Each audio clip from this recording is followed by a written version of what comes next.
ಕಂದ ಏನು ಬ್ಯಾಗಲ್ಲಿ ಹಣ್ಣು ತಂದಿದ್ದೀನಿ. ಬೆಳಗ್ಗೆ ಆಪಲ್ ಜ್ಯೂಸು, ನೂನು ಗ್ರೇಪ್ ಜ್ಯೂಸು, ಸಂಜೆ ದಾಳಿಂಬೆ, ರಾತ್ರಿ ಮೂಸಂಬಿ. ಆಯ್ತು ಕಂದ, ನೀನ್ ಹೇಳ್ದಂಗೆ ಇದನ್ನೆಲ್ಲ ಜ್ಯೂಸ್ ಮಾಡಿಸ್ಕೊಂಡು ತಪ್ಪದೆ ಕುಡಿತೀನಿ ಕಣೋ. ಮಾ ಈ ತಂದಿರೋದು ನಿನಗಲ್ಲ, ನಿನ್ ಸೊಸೆಗೆ. ಅವ್ಳಿಗೇನೋ ಬಂದಿದೆ ದಾಡಿ. ಪಾಪಮ್ಮ, ಅವಳಿಗೆ ಹುಷಾರಿಲ್ಲ.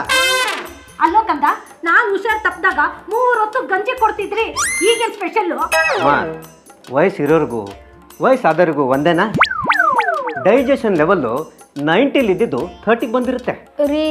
ನನಗ್ ಮಾಡುವಾಗ ಅವ್ರಿಗೂ 30 ಕೊಡೋದಾಗತ್ತೆ ಬಿಡಿ. 30 ಕುಡ್ದು ನನ್ನ ನಾಲ್ಗೆ ಒದ್ದೆ ಮಾಡ್ಕೊಳ್ಳೋ ಅಂತ ಚಪ್ಲ ನನಗಿಲ್ಲ. ಇನ್ನೊಬ್ಬರಿಗೆ ಅಂತ ತಂದಿರೋದು ನನ್ ಎಡಗೈಯಲ್ಲೂ ಮುಟ್ಟಲ್ಲ.